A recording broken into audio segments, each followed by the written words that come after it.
I failed. I allowed my fear of rocking the boat to inaudible a wider light on so many issues that were happening. And I think particularly after one of the times when they really became irate with me concerning the Kip situation, and there was a follow-up after that, we did talk, and I warned him in that. I said, bro, you can't keep blowing up on me like this, and you would never tolerate this from your own people. And he did apologize. And they very much knew that they were doing this. It wasn't like it was a mystery. They knew that they were losing control of themselves. I mean, Fernando had a talk with Kyle after that. He says, well, I just feel like Jason doesn't listen to me, so I have to talk louder. And so to try and get me to hear him, which is literally the definition of a fit of rage. A fit of rage is that you use anger and rage to get somebody to do what you want. And so after that, we had that reconciliation. I should have told them at moment that we were going to get other people involved and that we needed to cast some light with his shepherds and go, hey, this has been a repetitive issue. I think we need to let the Oaks know and Sven Kasens know so they can minister to you on your side. People who were close to me knew the dynamic between me and Fernando. The people who were on Fernando's side did not know the dynamic, really, and that was my failure to bring them in. I did not practice centralized leadership because I had a concern of rocking the boat with Fernando, and I will never do that again. I need to not be afraid to talk to anybody who's under anybody that I'm leading in order to practice centralized leadership, and I should have done that early on. I think another thing I learned in this is that I used promotion to try and win Fernando. So I tried to give, like a foolish father, I tried to give him things to try and get to win his trust so that I could have a discipling relationship with him. And that was a very foolish way to deal with somebody who has contempt towards you. You don't give them more to try and get them to be humble and have a relationship with you. I knew even once we started RCW, when I gave him the Carolinas, I knew immediately I had made a mistake. Because I put the Hughes and the Thrashers in a compromising position by putting them under Fernando, knowing that he wasn't doing very well and there were these dynamics going on. And I did it in an attempt to try and gain footing with Fernando and gain trust from Fernando so that I could be in there more with him, and that is just not the way you deal with that. You don't give somebody who's got contempt and anything dissent in his heart. You don't give him things to hopefully get him to not be contemptuous. That's not the way the Bible. So I think it confused people, and I think it probably even in some degree maybe brought some confusion upon the Chavezes that you're giving me things, but I know there's issues in our relationship. And so that was a foolish attempt of my own to try and get into a good relationship with Fernando. So I think those are a couple things that I'm taking away from this and other things as well. But I read this scripture to really build a platform here. There is no biblical grounds for the way Fernando and Jackie have handled this. If they feel that I have sinned against them, who should they talk to? Audience, in unison, you. Jason, Dimitri, they should come to me. And you have to understand, it's not a one-size-fits-all for everything that happens in the church. The whole here, the other person's side, that doesn't play here. When we started RCW, we wrote a 33-page letter that said, here's the systemic issues on why we're starting a new church. Now read it and investigate and decide what church you want to be a part of. That's not happened here. This was a brother and a sister who felt that I was harsh or mean or unchristlike in the way I dealt with them in this situation. And if they felt hurt by that, who should they talk to? Audience. You. Jason, Dimitri. Me. That's what the Bible actually says. It doesn't say go on Facebook and try and no. Have some public court of opinion on who is more right or what was going wrong and all that. And protect your reputation at the expense of people's faith. That's not what you do. That's not right. It's wickedness. It's divisiveness. So there's nothing that Fernando and Jackie have done in the wake of this that is somehow right or righteous. It's not a champion of truth. It's not a champion of justice. The Bible would tell you to go to that person, get other people involved, and all those avenues were open for Fernando and Jackie, and they had no desire to do it at all. They even blocked us on Facebook and Instagram before they posted their Facebook. I never blocked anybody in everything that happened with RCW. I mean, that's not the sign of somebody who's looking for reconciliation or wants to talk when you start blocking people. So, You have to understand, biblically, there's no grounds for the way Fernando and Jackie have handled this. Another thing that happened with their post is there was so much judging of perceived motives. Turn with me over to 1 Corinthians chapter 4, 1 Corinthians chapter 4 and verse 5. It says, "Therefore, judge nothing before the appointed time. Wait until the Lord comes. He will bring to light what is hidden in darkness and will expose the motives of men's hearts." So we're here to judge the actions of those in the church. We're not here to judge the hearts. We're not here to judge your perceived motives on why somebody did something. And their whole letter was littered with that. It was littered with all these perceived ideas. Jason's doing this for self-serving reasons. Jason just wanted to get rid of us. Or Jason just wanted to do this. They don't know anything. These things to be a fact. It's just what they think happened. And when you start to judge people's motives and judge their heart in that way, what do we call that? Slander. That's slander. It's sin. It's sin. You could go, "Hey, I want to go to my brother." They could have been like, "Hey, I want to talk to you, Jason." And I reached out to Fernando several times. We had a meeting on Friday. Gary was there. You can ask him. The Friday after the Monday meeting on the 12th, we had a meeting that Friday. And he sat down, and they were unwilling to speak. They didn't want to talk. They didn't want to share. We were even like, "Hey, guys, you need to talk. You need to share things with us." Sarah and I said, "We'll even leave, and you can talk to Gary and Evan and Kelly if you don't want us to be there, and they won't even have to share it with us." We tried to bring platforms for them to find reconciliation. There was no desire for reconciliation. He just wanted to talk about the severance and kind of what was going to be the plan for that type of thing. But how this should have happened is he should have came to me wanting to talk, and in that setting, he would have said, "I'm tempted to feel that this is why you're doing this. I'm tempted to feel it could seem like this. It could seem like that." You can say these things, but you can't say, "This is why you're doing this. And I know what's in your heart. And you've got this evil wickedness in your heart. And you're a narcissist, and you're this, and you're that." That's called slander. There is nothing righteous. Even when I had that Wednesday night, what did I get up there? Even when I had that Wednesday night, what did I get up there? I shared the scripture. We had to publicly reprove him because there was no repentance. And he was already going around to people saying, "Hear my side, hear my side." And ... So we publicly reproved him. And what did I do? I said, "I'm not here to judge the motives of why these things happened. I'm only going to tell you the facts of what actually happened." Did I not say that? That's exactly what I said. I said, because that's not, I know that I would be in sin. I didn't slander Fernando. I told exactly what actually happened with other people, witnesses who were there and saw it. And so the way they, they put this letter forth is all ... It's ... It's ... a lot of slander, and it's ... It's not right. It's ... It's ... It's actually very sinful. Let's ... Let's deal with a couple of the accusations here. It says, "We removed them because they were speaking out against unrighteousness, I'm sorry. One, this is not true. I don't think that the Bartholomews are like ... like. Young Christians who don't know how to say something, they actually know the Bible very well, and if ... there, I was just this wicked leader that was strong-arming things there, OS, a whole central group that would have gotten involved and said something, ... and. Not to mention there could have been pulling in shepherds and different people. The only thing that they bring up in the ...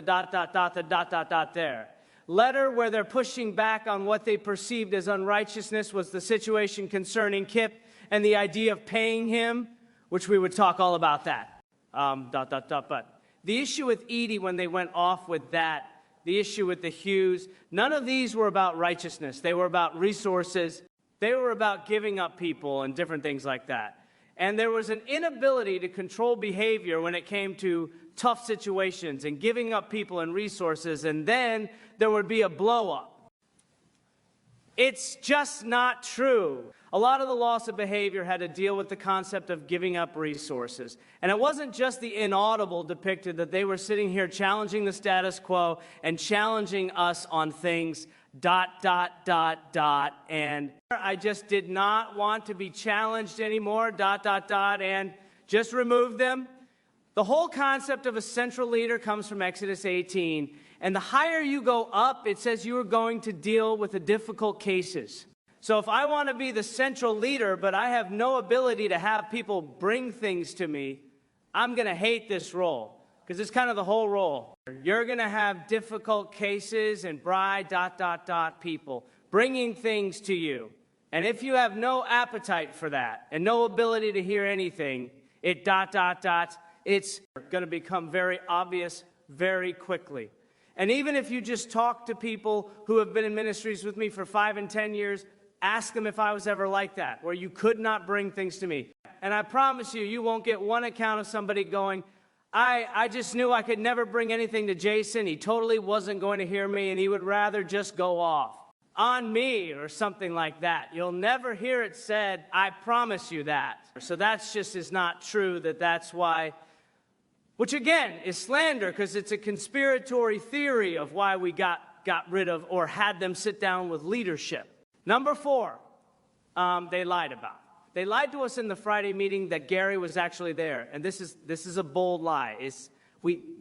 I had heard that they recorded one of my conversations with them, which I believe was probably the Wednesday conversation I had before the midweek, where I did tell. Fernando, I think it'd be best for them to stay back and not be there for that meeting where we're going to have some public transparency.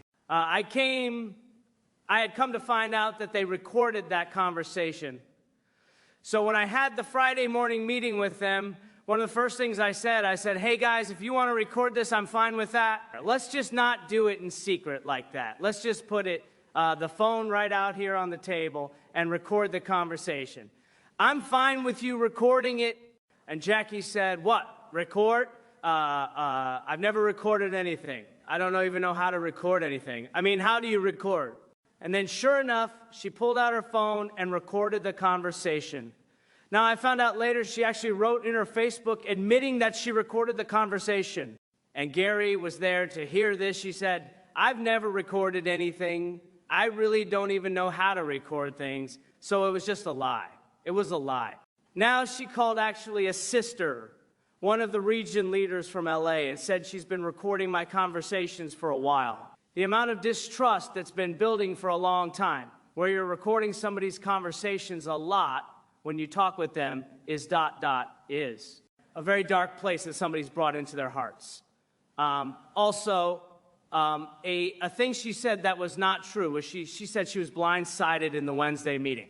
Not true, because even the conversation that she recorded, the reason I was telling them to come back what we were going to go over, I already told them that. So I said you should stay home. So it's just, again, not true. Another thing was the concept of dishonest scales. She said in her letter that when they took over San Francisco, it had 239 people, and they got it to about 520. It's just wrong. It's a lie. You can ask Hugo, you can ask Kylie SP, right? I have the stats actually from the ICC. They took over this church at 330 people, and they brought 45 people. So they took it over at about 370 people, not 239. And they then grew it to about 500, I think about 550 was the height that it would have ever got to. And that's the truth of what happened there. It wasn't 239. So just not being honest about stats and trying to make things look like they're more than they actually were. Another. One was that we had them sign an NDA agreement. We did not have them sign an NDA agreement. An NDA agreement means that you cannot talk for ... really. Or even the rest of your life about a certain issue because you're getting money for it. That's not what happened. It's just all ... it, his own agreement. And it's got all types of stipulations and regulations and rules in it. What? We did do, after talking to a lawyer and Camille, kind of put me in touch with a lawyer, is we put a clause in there that basically says, if you get super divisive, we reserve the right to end your severance at that time, which I felt was fair and was commonplace for severances, ... He said, this is very normal language. It's almost in all of them. Absolutely go ahead and put that in there. And my heart was to protect the church because they were already getting divisive. This was not a case where people need to hear their side, ... they, ... you, ... you. Actually did not need to hear their side. We are able to take people in and out of the ministry. Not to mention, he actually said he, ... he didn't want to do the job anymore and asked me to replace him. We're able to take people in and out of ministry. And it doesn't mean it becomes like ... we're. Not publicly, ... appointed officials. We ... we. Didn't do any type of a vote for people to do it. If somebody sins somebody, they need to go to that person. It does not become hear both sides, ... see campaign. And so it ... it, ... there's... I was trying to protect the church, ... it, ... because they were already getting divisive going on this campaign.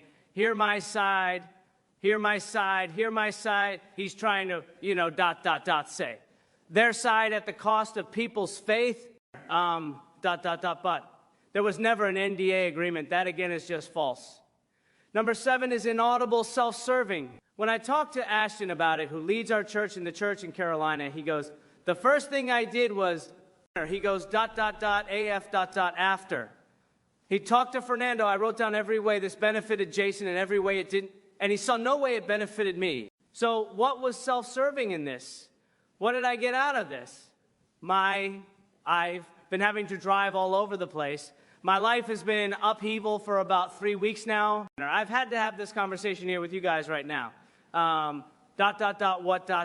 What? Was this like, wow, this sounds like a really wonderful idea. There's nothing self-serving in this, ... other than doing what God had called us to do. And I believe that always when you do what God calls you to do, he's going to deliver you, and it's going to be awesome, and you're going to be even more fruitful. But there's nothing that benefits me with this. I don't want to leave the San Francisco church, though I love San Francisco, ... but we're going to stay in LA. We now have to send a mission team with the ... super region that was well operating and doing well, and now we got to take a whole leader and his ... and his top people out and send them here. None of this benefits Jason, ... so you just ... it. Just makes no sense. ... Number 8 was that we got rid of them because they wanted to create this new church without a destructive, controlling culture. ... guys, this is right out of the ICOC. This is one of my biggest things is that we were not going to counter swing this, and this is what happened with Fernando. ... Fernando wanted nobody to lead during the split, and so everybody had a grievance, inaudible. He heard all this and he wanted to reform the church. That's not what we're about. We were not about reforming the church and trying to get authority out of the church so now everybody feels like there's no authority anymore and we're all going to be safe. That's exactly to the T of what happened in the ICOC, is they tried to childproof the church and it just ... it. Just died into lukewarmness. And so there is authority leader in the church. There is authority in discipling. These things are in the Bible. We're not backing off those things. We wanted to change certain things, and we talked about it at length for the ... for. Meeting after meeting we had leading up to the split. I mean, ... it, ... also. You have to understand is that methods and structure doesn't hurt people. People hurt people. It talks about this in Proverbs 29, verse 2.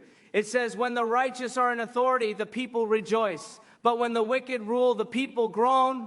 So is it that like special missions hurts people, or accountability, or Bible talks, or meetings of the body hurt people? No. These are godly, biblical methods that help us live out Christianity in our time. What hurts people is when wicked people try and use them in a way that is ungodly, right? So the meetings of the body doesn't hurt people. Bad leadership does. And so this concept of like, we need to get off of these things, and we're just going to trust everybody. It, it, it. It sounds good. It ends in lukewarmness and destruction. And it's just not a sold-out church anymore. We were not looking to do that. I'm even talking to people here. The word in San Francisco is not restored, it was reformed. We're reforming, reforming. We were not looking, we're not reformations, we were restorations. And so I just don't agree that there was a toxic culture. I think anybody who's in Audible, this church before, would not say this is a toxic culture. I think also like this concept of, we're ... where righteous people wear this. We don't drink soda, we don't drink wine, all this. One, they called Jesus a glutton and a drunkard and Satan. His problem wasn't that he drank wine. His problem was that he was prideful. And that was the sin of Satan. And the bottom line is that there was a lot of pride. There was a lot of pride in the way that this was handled. And just because somebody doesn't drink soda doesn't mean that they're a righteous person. If somebody is humble and is willing to accept God's discipline in their life, that's ... That's a righteous person in Audible. And then finally, the last thing I put before you guys is this concept of like, is this godly leadership? Is this the type of leadership you want to be under? Is this the type of leadership that you can trust? Well, look with me over here in John 10. John chapter 10. Let's look at godly leadership. It says in verse 11, it says, I am the good shepherd, and the good shepherd lays down his life for the sheep. The hired hand is not the shepherd who owns the sheep. So when he sees the wolf coming, he abandons the sheep and runs away. Then the wolf attacks the flock and scatters it. The man runs away because he is a hired hand and cares nothing for the sheep. Tell me how it's godly leadership.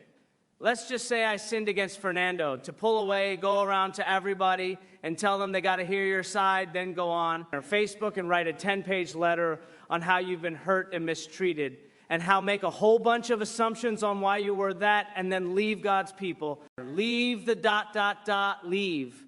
The flock that you were leading ... leading before. Where is that godly leadership? And to let you know, this is actually where I found Fernando. Where I found Fernando is that he was in Portland.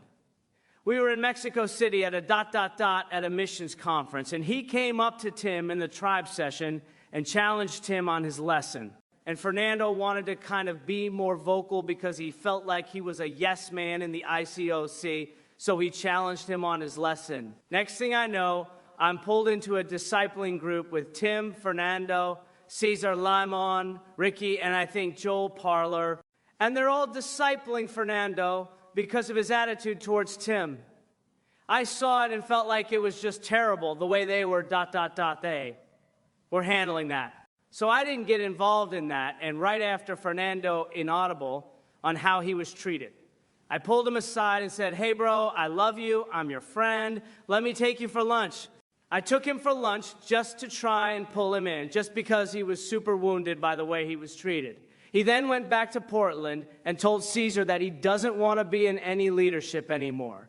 He's not going to lead anything anymore. Caesar told me about it. I wasn't even going to oversee it. I wasn't even discipling him. Joel Parler was discipling him from Seattle. But I called Fernando and I had a talk with him. I said, bro, you need to gain convictions on being family. You got hurt at a family meeting in Mexico. Your Uncle Tim mistreated you, and then you went home and you told your people, your family, that you're not going to be mom and dad anymore? How is that right? How is that right? Because somebody hurt you at a ... at an inaudible, you go home to your ministry and the people you lead. People entrust you to lead them, and you tell them you're going to bow out of leadership because somebody hurt you at a family event. That's not family. That's not the good shepherd. And Fernando actually heard it completely and repented, even went down to LA and had a meeting with Tim and was reconciled for it. And here, you know what? The sins you have in your heart, God will bring you back to them to see if you've kept with repentance. And look at what's happened here now, years and years later. He got hurt by somebody, he then pulled away, went to the went to the social media too. Try and slander about it, and then pulled away from the church and completely left the church. That's not the good shepherd. That's not godly leadership. And that's not something that I want to inaudible with. And so I just want to put it before you, some of these these things you know what happened to me, so I threatened to quit once too. I threatened to quit. One time I got so upset, and Sarah and I had a fight. Sarah called Tim. Tim called me and was not a godly leader in my life and was looking for a reason to take me out of San Francisco. And so he immediately got on the phone with me, and he goes, "You need to come down to LA right away. The aux will tell you this happened." So I was brought down to LA. They kept me there for 3 weeks, and and basically it was it was, "You're not going back to San Francisco unless you get godly sorrow right now." Boom, godly sorrow. Sarah will tell you. And there was an expectation that I was going to get broken, inaudible, sad and sorrowful in tears. It was like a CR group. And you want to know what happened? You want to know what happened? I got broken and tearful. You know why? Because I love the sheep. I was not going to let that happen to the San Francisco church. And even though everything wasn't right about what they did to me, it was terrible. It was terrible. There's no biblical grounds, no 1 Timothy 3 inaudible. There was none of that. It was just, I don't like how you are under me. You're not under me the way I want you to be. Godly sorrow. Right now, and that was literally how it went.